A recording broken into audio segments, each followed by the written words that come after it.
Hello. You can further make little more charts. Okay. Say if I am having a parameter like body style and then average total sales. So with this actually, with these options, you will get conversant with how to make axes and all. Now when there is one bar chart available with you. Of course, other options are also there. And if you want to put one more, just put control and keep it here. Now you are getting two charts over there, right? If you want to mix this, that one of these should be made as dual axis chart. Now it has created the two instances. One is average this YTD total sales, and this one.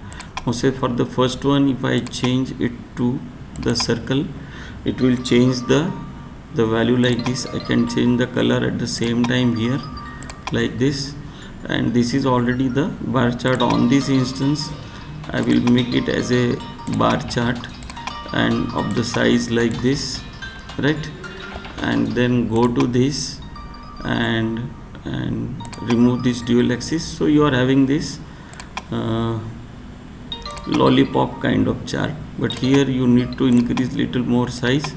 So I have increased the size like this, and then this is how you can make some funny charts with this. But in the process you will learn how to manage these axes and so on. One more option is there here, that you have to synchronize these axes.